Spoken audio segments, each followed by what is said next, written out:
Can I tell y'all the truth about something and you not judge me? I'm really nervous. I don't know why. I don't know what that is.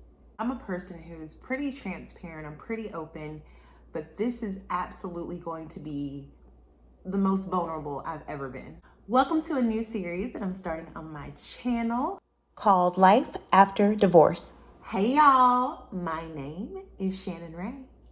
If you are new here, welcome. This channel is really dedicated to just talking about life and all the things that happen along the journey. It's very introspective. It shares lessons that I learned in hopes that it can be helpful to you as well.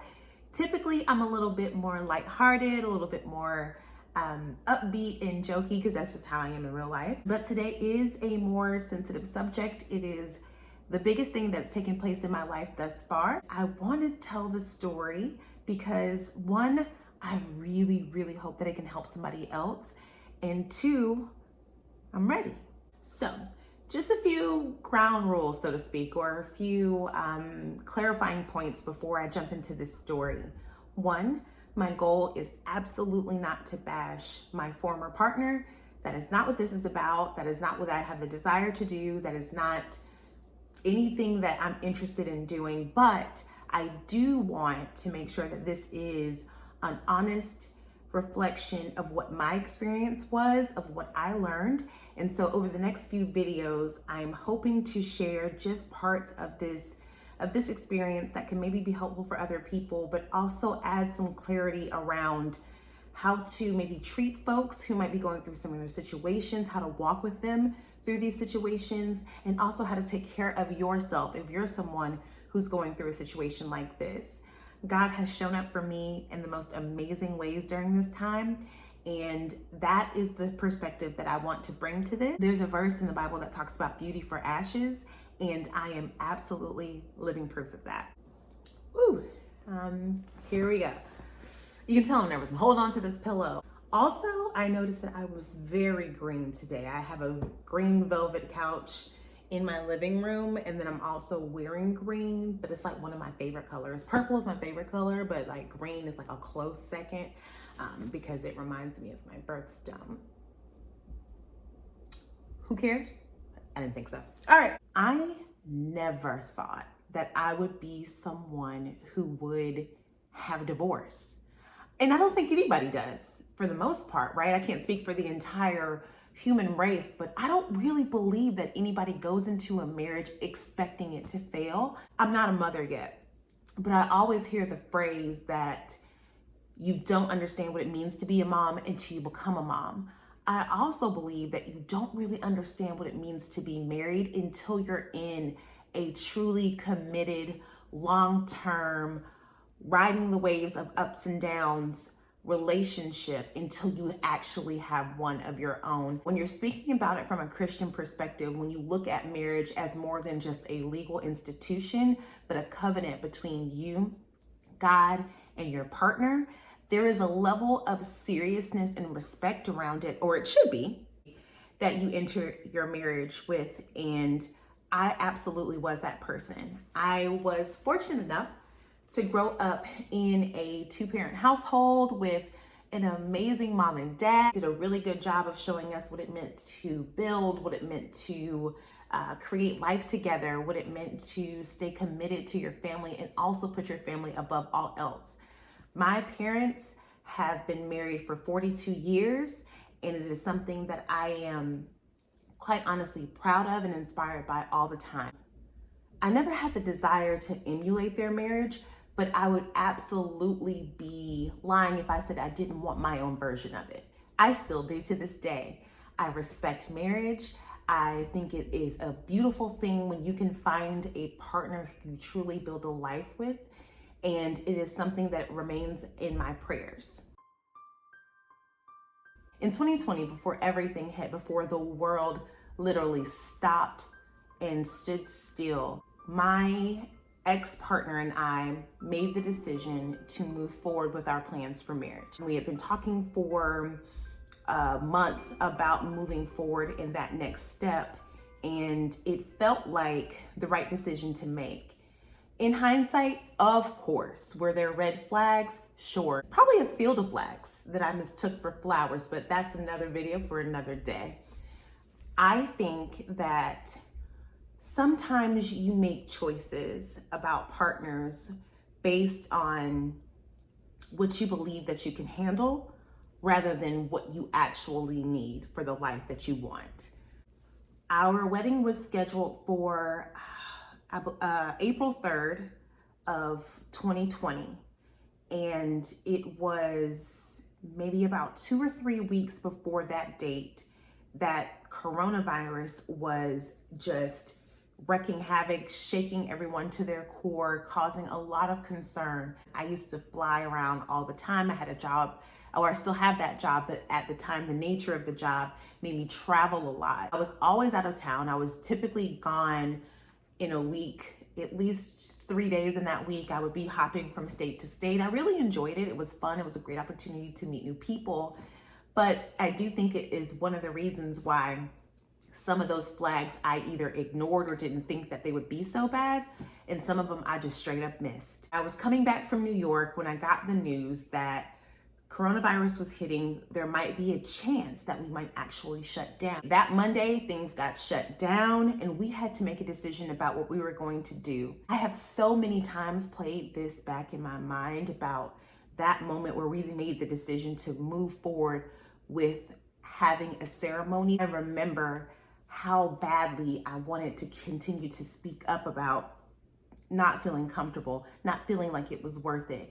And it honestly wasn't to do with how I felt about our relationship at that time. Just contributed all of that anxiety to the pandemic. The Holy Spirit was talking, but I wasn't listening. We went forward. We had our wedding the end of March in my parents' backyard.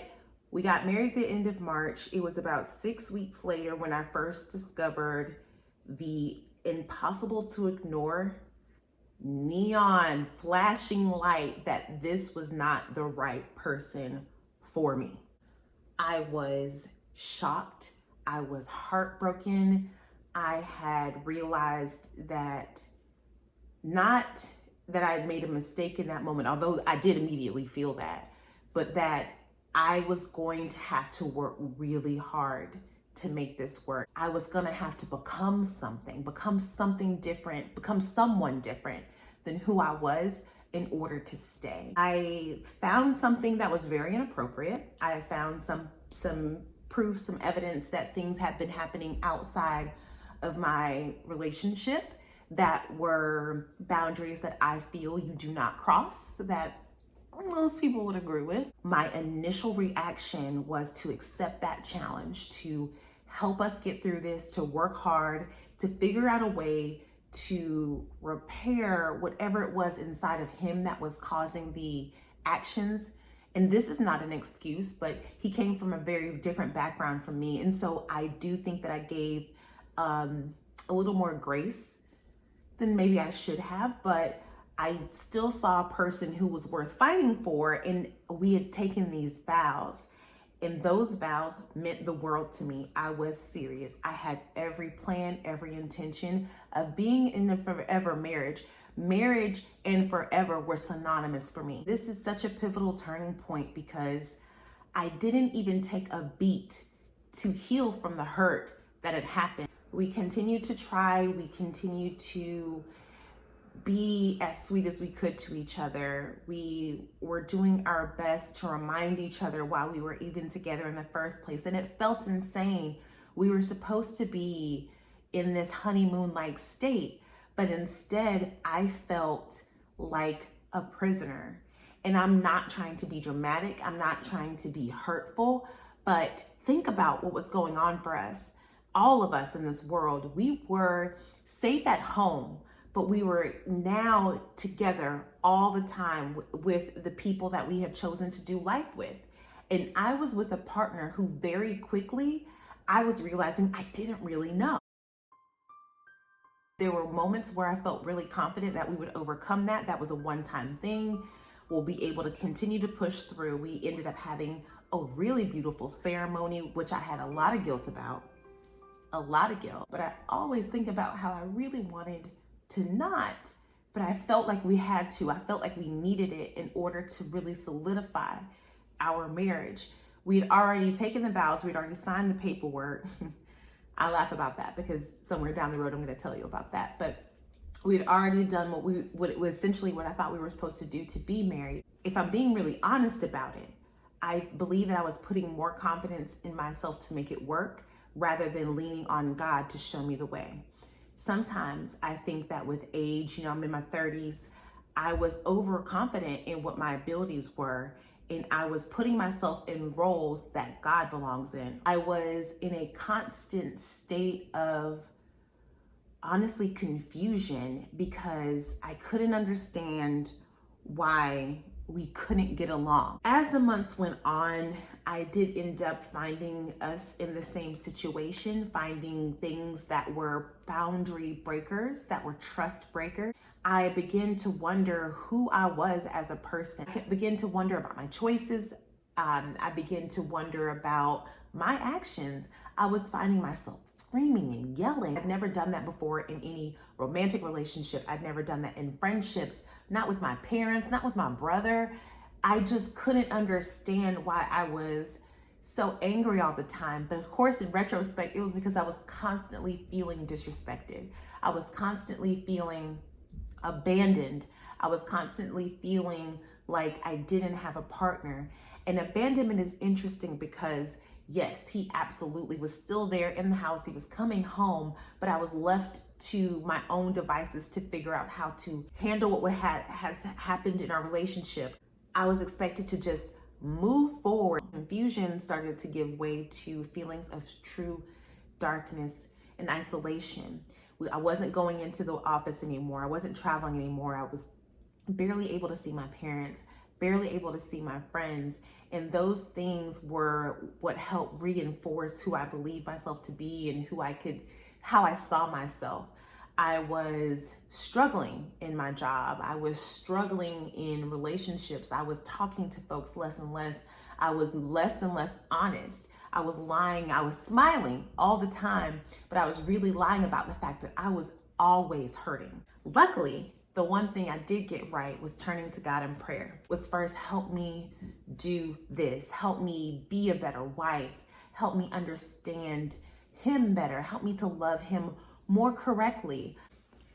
As I began to pray more and more and began to journal and try to find these ways to become a better wife, I was reading these books. I've been reading The Power of a Praying Wife, I believe is the name of the book, before I even got married, but I read it again. And then I was reading these other books, like What's It Like to Be Married to You is a good one. All of these different things, I was subscribing to them on Audible, and so I would just kind of play them during work, or I would listen to podcasts.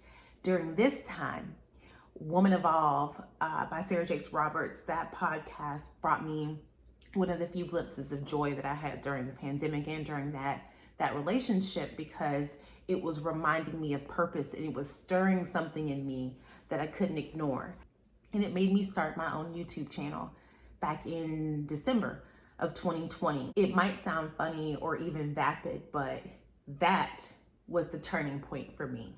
When you're so caught up in trying to make something work, something as huge as marriage, something that honestly challenges your identity as a person, finding something like YouTube and making just a few YouTube videos reminded me of old Shannon. It reminded me of the fact that when I laugh and I joke, it's from a genuine place. I don't have to lie. I didn't have to pretend. I was totally and completely authentic. I wasn't muted. I didn't feel the need to turn my light down. I could just, hit play on my video camera or my phone and feel like myself. As I was getting closer to God and closer to my walk and improving on myself, my marriage was getting worse and worse and worse. Obviously, there's some things you don't do. There are some lines you don't cross. No need for us to get into that. I think that's a complete understanding. But if you remove some of that, if you remove some of the more obvious things, there are things that I could have still done better, because those lessons are still important for everyday life. Those lessons are important for every relationship that you'll be in. If you need to heal, be honest. If you need more time, be honest. Learn to truly forgive. Learn to truly forgive yourself. In February of 2021, I started therapy by myself. Instead of waiting for him to join me in that, I decided to go to therapy on my own. I ended up finding a really good therapist who helped me to see myself in this. She asked me a question. Do you like who you are when you're there? The resounding no let me know it was time to make some changes and time to make some moves. God had been very specific with me during this prayer time.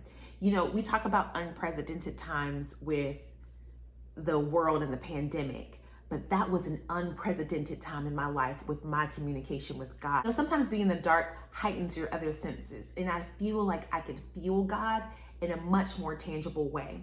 I was able to ask God to specifically deliver things, messages, confirmations to me in specific ways, and He would do it.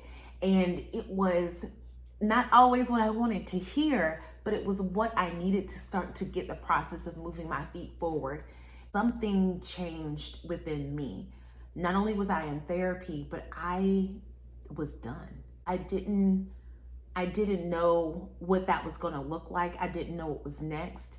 You know, you get to be in your 30s as a woman, and some people might not care. Some people might not feel the same, but there becomes this narrative that women receive, especially Black women, that we won't be chosen. If you're not married by a certain time, you won't get married. If you don't have children by a certain time, you won't have children. And the thought of that possibly not happening for me, of me possibly not having a family of my own, I still believe it happen. It'll happen for me. And it might not come as I assumed it would. It might look different, but I don't think that God would put that type of desire in anyone's heart without a promise attached to it. So I had to hold on to that. I had to hold on to not knowing what was coming next in order to make the right decision, not only for myself, but I truly believe it was the right decision for my ex-partner as well. Man, there was so much guilt in thinking that I had let God down by even being there in the first place.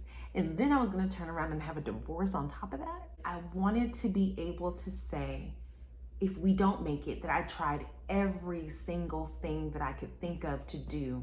I talked to God. I received word from God. I received confirmation from God. I looked at the Old Testament and what it said about divorce. God hates divorce. Talking about Judah and Israel in Malachi 16:9. I'm sorry, not 16:9, that's Matthew. In Malachi, I believe it's chapter 2, because there's only 4 books in Malachi. It's the last book of the Old Testament. But I was reading the Old Testament, and then I also looked at the New Law. I was reading the New Testament with Matthew and understanding what he was talking about there. In Exodus, it talks about abandonment. There are so many places. If you look for the word, if you're looking for understanding about what to do, he gave you an incredible manual. I was reading the books. I found the marital counselor for us. We went to 3 sessions. It was such a whirlwind of emotions. And I don't want to go into too many details at this time, because again, this isn't to bash anyone. We're trying to work through this. We go through a couple of sessions. I'm not thrilled by it, but I'm trying to stick with it because that's what you're supposed to do as a wife. And I find absolute proof that the very thing that had broken our trust and broken our relationship was still happening. God was there. He did not leave me. He did not forsake me, but he knew I had to go through that. And I'll talk later about that. And I keep saying I'll talk about that later, but I want to stay on track as much as I can here, because this one event in my life has changed so much. But the most important thing it changed was how I rely on, talk to, walk with God. I want you to know, you might be like me. I didn't make it past the 1-year mark in this marriage. And I felt like the ultimate failure. I had incredible guilt. I had such deep disappointment, heartbreak. I had never experienced these different things. Though the decision to leave felt like it was directly tied to my moral compass, my moral code, who I said I was, felt like it was being challenged because I was making this choice. And All of that shame that I felt was so hard to push past. No way was I going to continue living that way because I deserve more. God said so himself. Anything that costs you your peace is too expensive. Anything that derails you from your purpose is life altering and it's not worth it. And so I asked God for the strength. I specifically asked him, if this is still going on, show me. I promise you, I won't ask you anymore. Show me and I will leave. God gave me a very clear, I mean, he might as well just say, Shannon, you better go, girl, kind of confirmation, and I left. It wasn't easy, but the peace I felt the moment that I drove out of my driveway and headed towards my parents' house, I'll never be able to describe that. One thing that has remained the same is the peace. It is well with my soul. This was ordained. And I continued to get messages from God as time went on about how right the situation is. And I'm calling this my divorce story because that is what it is. But I can't wait to share with you one day when the time is right. The ultimate sign that I got the sign to leave. But when I got the sign that I was free is the most important thing that I think I ever experienced. This video is probably 1,000 years long, and so I can't share it right now, but I will share it very, very soon. It might make the word divorce look a little different, but it was absolutely confirmation that God didn't want me there, and he was gonna let me go. And not only was he gonna let me go, but I was going with God's confirmation and God's covering. If you're making the decision to get married, think about where your choice is coming from. Is this person expanding your life, or do you feel like it's all you have? Is this person making you feel like the best version of yourself? Are you inspired? Are you supported? Are you excited? Are you safe? We talk a lot as Christians about God hates divorce. God hates the cause of divorce. God absolutely loves divorcees. Anchor yourself in the word. You're gonna feel guilt. You're gonna feel shame. You're gonna feel like a failure, and those things can cripple you. Hold on to him, and I promise you, he won't let you go. So that's about it. I'm a single woman, legally, spiritually, physically, all the E's. Jesus, the way that he loved me through this and the way that he continues to love me has been the most beautiful gift ever. So I have no ill will. This is about the growth, the work, the lessons, the joy, the next steps after. So that's my divorce story. If you're going through it, I'm really sorry because I know it's tough. Have the most amazing week. Get up, get dressed, and attack the day.